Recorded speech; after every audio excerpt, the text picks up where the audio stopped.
નમસ્કાર, આપ જોઈ રહ્યા છો નવજીવન ન્યૂઝ અને હું છું આપની સાથે તોફિક ગાંચી। રોજે રોજ ગુજરાત વિધાનસભાનું જે સત્ર ચાલે છે તેમાં એક ખાસ એપિસોડ આપ જુઓ છો અને જેનું નામ છે બોલે છે વિધાનસભા। આ બોલે છે વિધાનસભા એપિસોડ આજ વિધાનસભાના પ્રીમાઇસીસમાં કરવા જઈ રહ્યા છે। તેનું કારણ છે કે આવતીકાલે ગુજરાત વિધાનસભાના ઇતિહાસમાં સૌથી એક મહત્વનો દિવસ છે અને આપણા સાથે જોડાયા છે જન્મભૂમિ ગ્રુપના સિનિયર પત્રકાર પ્રકાશ ઝા, જે કે લાંબો સમયથી આ એસેમ્બલી અને સચિવાલય છે તેમનું રિપોર્ટિંગ કરી રહ્યા છે અને આજ વિધાનસભાનો અને સરકારના અનેક ઇતિહાસના તે જાણકાર પર રહ્યા છે। પ્રકાશભાઈ ઝા, તમારું નવજીવન ન્યૂઝમાં સ્વાગત છે। આવતીકાલે ગુજરાત વિધાનસભામાં એક એવો મહત્વનો દિવસ છે કે જે તમે જાણો છો। નમસ્તે પ્રેક્ષક મિત્રો, કાલનો દિવસ ખરેખર ખૂબ મહત્ત્વનો એટલા માટે છે કે આમ તો 12મી માર્ચ એટલે આપણે દાંડીકૂચના દિવસ તરીકે ઉજવીએ છીએ અને જાણીએ છીએ, પરંતુ 12મી માર્ચ 1976 જ્યારે ગુજરાતની ઉંમર 16 વર્ષની હતી ત્યારે સર્જાયેલા રાજકીય ભૂકંપ વિશેની આ વાત હજુ પણ યુવાનો અને ઘણા બધા રાજકીય નેતાઓ એનાથી અજાણ છે। આ 12મી માર્ચે 1976ના દિવસે ગુજરાતમાં રાજકીય ભૂકંપ સર્જાયો હતો। વિધાનસભા ગૃહની અંદર બજેટ પરની ચર્ચાઓ ચાલતી હતી। 3 દિવસ સુધી બજેટ પરની માગણીઓ 24 માગણીઓ મંજૂર થયા પછી ચોથા દિવસે માગણીઓ નામંજૂર થતાં સરકારનું પતન થયું હતું અને એ વાતને આજે 49 વર્ષ પૂરા થયા છે। આવતીકાલે 50મું વર્ષ આ ઘટનાને બેસવાનું છે। હજુ પણ ગુજરાતીઓ આ ઘટના ભૂલવા તૈયાર નથી, એટલા માટે આ દિવસ ખૂબ મહત્ત્વનો છે। જો આ દિવસની તમને વાત કરું તો 12મી માર્ચ 1976 શુક્રવારનો દિવસ હતો। સવારની બેઠક હતી। સવારે 8 વાગે વિધાનસભાનું સત્ર કુંદનલાલ ધોળકિયાના અધ્યક્ષપદે શરૂ થયું। કુંદનલાલ ધોળકિયા કચ્છના વતની હતા। ખૂબ મૃદુ કડક અધ્યક્ષ તરીકેની એમની છાપ આજે પણ અવિરતપણે વિધાનસભાના કર્મચારીઓ અને વિધાનસભાના જાણકારો એમને યાદ કરે છે। કુંદનલાલ ધોળકિયાના અધ્યક્ષપદે જ્યારે ગ્રહ શરૂ થયું ત્યારે પ્રશ્નોત્તરીનો સમય પૂરો થયો।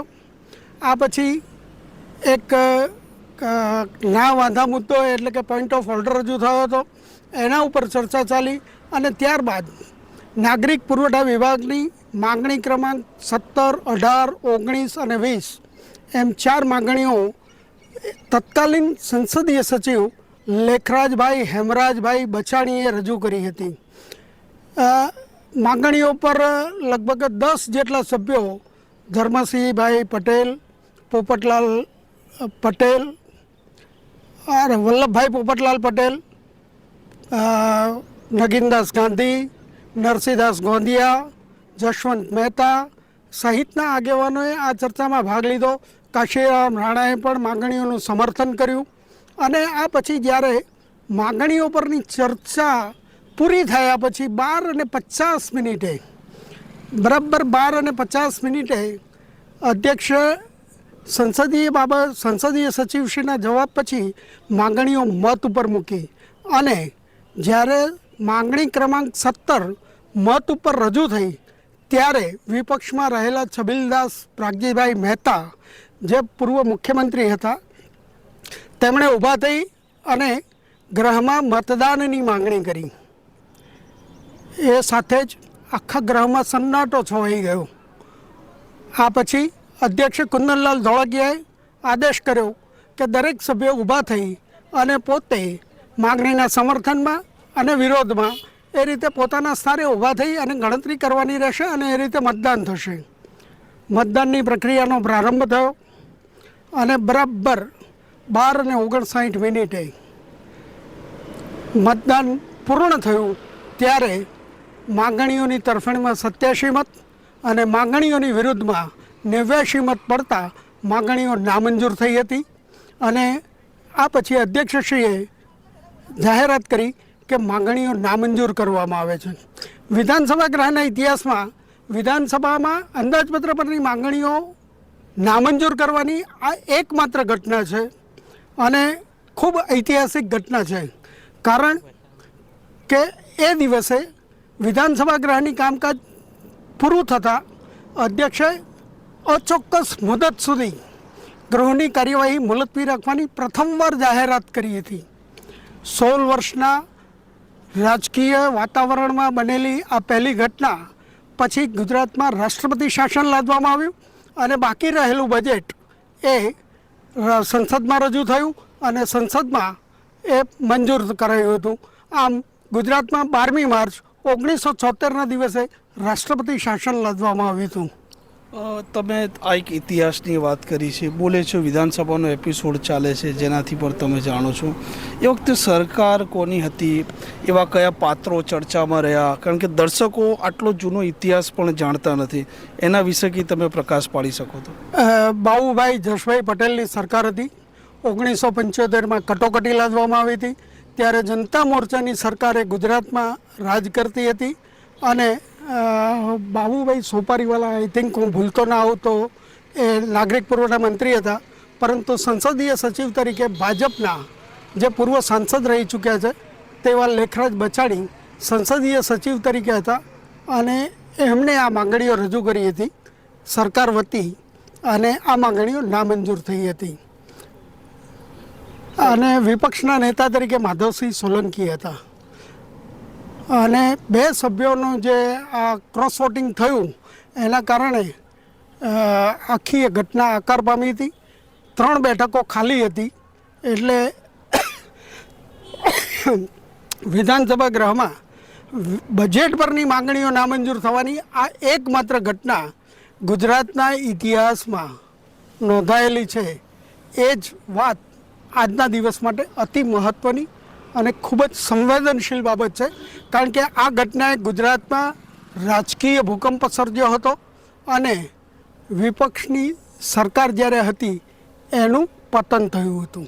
તો એવું કહી શકીએ કે આજ વિધાનસભામાં એક મત પણ એટલો અગત્યનો છે, ચાહે સત્તા પક્ષનો હોય કે વિપક્ષનો હોય? ચોક્કસ એવું કહી શકાય, કારણ કે 2 જ મતનો તફાવત પડ્યો હતો અને 2 મતનું મૂલ્ય કેટલું એ તો હવે આના ઉપરથી આપણને ખબર પડી જાય તો ભાઈ કે મતદાનનું મહત્ત્વ શું છે, મતનું મૂલ્ય શું છે. એ તમને આવી ઘટનાઓ જુઓ ત્યારે જ તમને એની મજા આવે અથવા તો એને જાણો ત્યારે એની મજા આવે, કારણ કે 87 મત તરફેણમાં અને 89 મત એ વિરુદ્ધમાં પડ્યા હતા. અને ચરમસીમા તો એ છે કે હાઉસ પૂરું થયા પછી તરત જ રાજ્યના મુખ્યમંત્રી શ્રી બાબુભાઈ જશભાઈ પટેલે તત્કાલીન રાજ્યપાલશ્રીને પોતાનું રાજીનામું આપ્યું હતું. એ બહુ મોટી ઘટના છે અને સાંજ સુધીમાં તો ગુજરાતમાં રાષ્ટ્રપતિ શાસન આવ્યું હતું. જી જરૂરથી આપ અમારા સાથે જોડાયા તે બદલ આપનો ઘણો આભાર. તો આ છે બોલે છે વિધાનસભા. આ બોલે છે વિધાનસભા નવજીવન ન્યૂઝ જે એપિસોડ વિધાનસભાના સત્ર દરમિયાન ચાલુ કર્યું છે તેમાં ખાસ કરીને એક હેતુ એ છે કે આ વિધાનસભાની એવી વાતો કે જે તમારા સુધી ન પહોંચી અને આવતીકાલે જે પ્રકારે આ ગુજરાતની રાજનીતિનો સૌથી મહત્ત્વનો દિવસ કહી શકીએ, સૌથી મોટો દિવસ કહી શકીએ અને ગુજરાતની રાજનીતિ આ જ દિવસે બદલાઈ હતી તેના આવતીકાલે 50 વર્ષ પૂરા પણ થવા જઈ રહ્યા છે. જે પ્રકારે આ જે સિનિયર પત્રકાર છે આપણા સાથે જોડાયા, 50મું વર્ષ બેસશે તેવું તેમણે કહ્યું, તે બદલ 49 વર્ષ પૂરા થવા જઈ રહ્યા છે. તો આ પ્રકારની અવનવી વાતો, અલગ અલગ વાતો જાણવા માટે તમારા નવજીવન ન્યૂઝની આ ચેનલ સબસ્ક્રાઈબ પણ કરવી પડશે ને રોજના જેમ સાંજે બોલે છે વિધાનસભાનો એક હળવો એપિસોડ તમારા સમક્ષ મૂકીએ છીએ તે એપિસોડ પણ આજે યથાવત રહેશે, પરંતુ આવતીકાલનો દિવસ સૌથી મહત્ત્વનો અને અગત્યનો છે. તે માટે આ સિનિયર પત્રકાર પ્રકાશ ઝા સાથે વાત કરીને તમારા થકી અને તમારા સુધી માહિતી પહોંચે તેવો એક પ્રયાસ પણ કર્યો છે. આ પ્રકારના સમાચાર, આ પ્રકારના અહેવાલ માટે નવજીવન ન્યૂઝની આ ચેનલને સબસ્ક્રાઈબ કરવાનું ભૂલતા નહીં. નમસ્કાર. વૈષ્ણવજન તો તેને કહીએ જે પીડ પરા